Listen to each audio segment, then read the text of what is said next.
Hey, what is up guys? It is Needle. Welcome back to my channel for a new video. Today's video is going to be a really good one, so make sure you stick around to the end. I'm going to be covering 6 advanced tips that you need to be using if you are playing on controller. I haven't made a video in a while just doing general tips on things you can do to improve on controller, so hopefully you guys do enjoy this video today. And as always, if you enjoy my content at all and want to see more videos like this one, make sure to subscribe and turn on post notifications. Now to start, this is a tip that's going to allow you to get a lot more kills on controller while W keying, and more importantly, this helps you get out of fights way quicker and move on to the next one. This is something that I actually got from watching Unknown Army and Wavy Jacob. I did a how to W key video a little while back. Basically, it was just like a VOD review style video on Wavy Jacob and Unknown. I was trying to see how they got so many kills on controller because they are the kings of W keying on controller. And basically in every single game that I watched, in almost every fight, they were starting the fight by doing this every single time. So basically what this is whenever you see an opponent and you're about to start the fight by shooting your AR, what you want to do is make sure that first shot you take is a really good shot. What you'll see them doing a lot, and a lot of controller players do this, is they kind of like crouch walk around and really try to sneak up behind their opponent to shoot them in the back. This way they can crack their shield and it forces them to like whip a 180 around a turbo build, and basically you just catch them off guard to crack their shield. So you'll see Unknown Army and Wavy Jacob doing this a ton. Now obviously it's really hard just to like hit someone for over 200 health with an AR without them building, so this is where it becomes really important to understand how to push them after you do crack their shield. What I personally do, and I think is the most effective way, is let's say I shoot a guy that's like 30-40 meters away. Let's say I get a good shot, I sneak him to start, and I crack his shield. At this point, what I'm going to do is spray my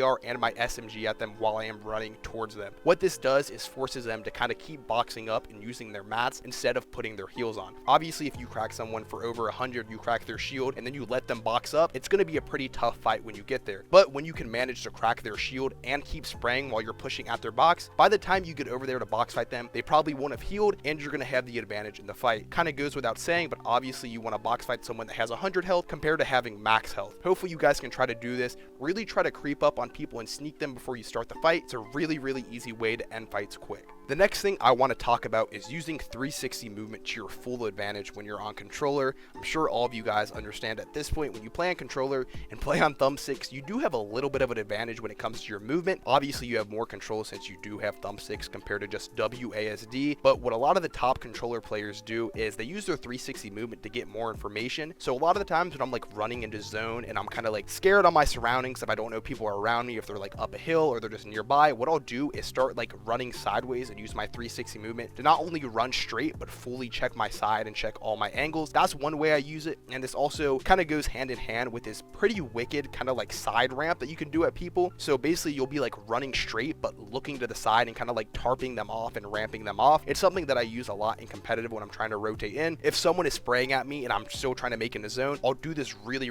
weird kind of like side movement. I'm sure you guys have seen it before. There's actually a way you can do it on keyboard and mouse if you do like double movement binds, but if you're on controller, you already have thumbsticks, so you might as well use it. And then the only other thing I would say for 360 movement that's really important to make sure you know how to do is sometimes when I'm like building up and I'll like cone someone off, I'll do this kind of like weird thing where I'll like run to the side while ramping and going up. I'll just pop a clip up on the screen right now what it looks like, but this is really good on build fights to take heights. Basically allows you just to cone your opponent off and then run to the side of the cone and get above them. I end up doing it a lot when I'm playing creative, so it's definitely something you guys can try out. But yeah, make sure using your 360 movement to your advantage because you can get some really cool angles and get a lot of information when just looking around on controller. Now, this next tip is actually only going to apply to people that play controller on PC. So if you're watching this right now when you play on console, I'm sorry, stick around till after this tip because I'll have more stuff for you guys. But if you do play controller on PC, you're in luck because this is really important. Now, at first when I heard about this, I honestly didn't believe it myself either, but obviously with anything there's going to be a little bit of input delay, but there's actually a way you can reduce it if you play controller on PC.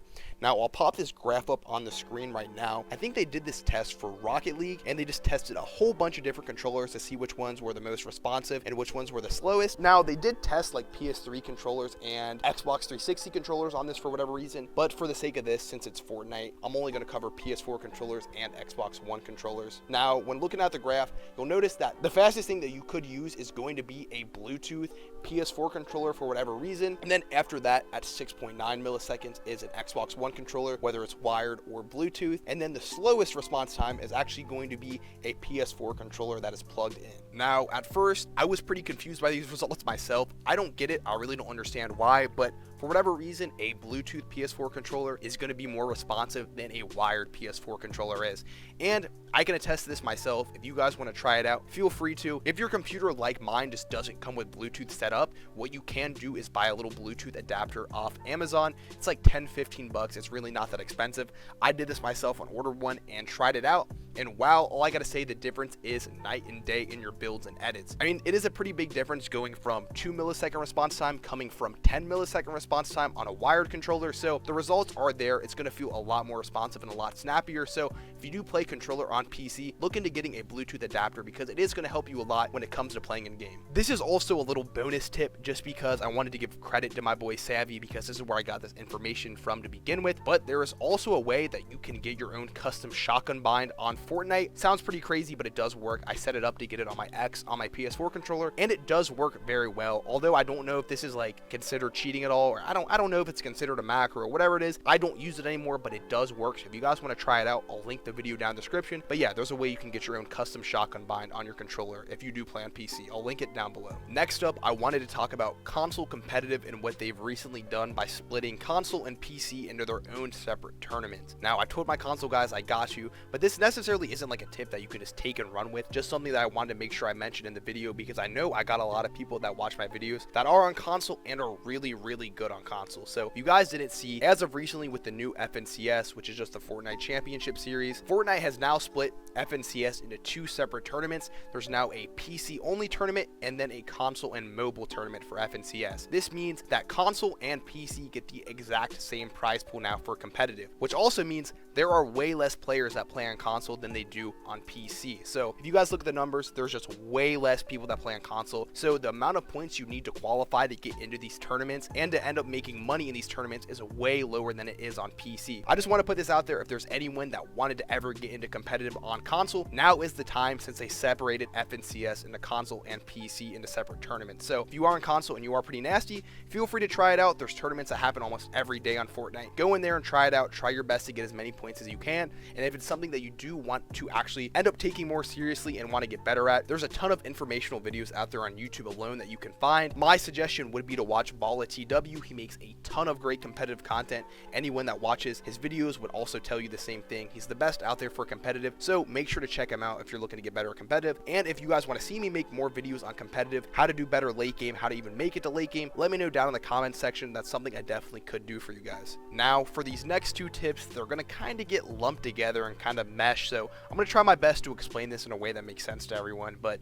I want to first show you guys this tweet that I saw from BH Perplexy. He's a pro player that is in Team BH. He's really good. He does really good in all the tournaments, and he does play on 60 ping. So I'll just put the tweet up right now. Basically all he said is, to all the kids who DM me asking how I place in competitive with 60 ping, it's simple. Focus on your aim over mechanics and don't play like you're brain dead. It's simple. Now obviously don't play like you're brain dead. It's simple, whatever, but I want to focus on the fact that he said focus on your aim over mechanics. Now I know for a lot of my people that play controller on PC, you're gonna instantly feel how much better the builds and the edits are when you start playing controller on PC. Don't let this mistake you. At the end of the day, the only thing that really does matter is your aim. If you can do all the flashy edits, you can do the craziest stuff in the world, you can do all the ramp rushes, but you end up trying to get in someone's box and you hit them for 50 with a pump, it's not going to end really well. So really try to focus on your aim. I kind of know it goes without saying, but really focus on hitting your shots because that really is all that matters at the end of the day in fights. And then don't get too caught up in doing the flashiest edits. Sure, it does look cool if you're going for a montage or you're just free building, but it's not the most effective way to win fights. And the next thing that kind of meshes into this, because I know a lot of you guys have seen my sensitivity videos, or if not, I'm sure you guys just change your sensitivity a lot and overthink your sensitivity. All I can say for that is just don't. Whenever you change your sensitivity or you start playing on a new one, you're gonna want to stick with it for at least 2 to 3 weeks. I say this in all of my videos that I reference sensitivity or just reference settings. If you're not sticking on your settings for good, there's no point of even playing on your settings. So just make sure you're not changing your settings every other day, because I play on controller. I know it can get like that. You'll literally go into a game, miss a couple of shots, get emotional about it, and end up like upping your sense by like 10 or something. So just don't do that. Stick with it over time. Your aim, your mechanics, all of that is going to be way better. But yeah, that's going to be all for this video. Hopefully you guys did enjoy this and took something away from it. As always, if you guys did enjoy, make sure to subscribe and turn on post notifications. You guys have been showing so much love to the channel recently, and I really do appreciate it so much. I'm going to keep the uploads coming. So without further ado, that's all for me, guys. I will see you guys in the next video. Peace.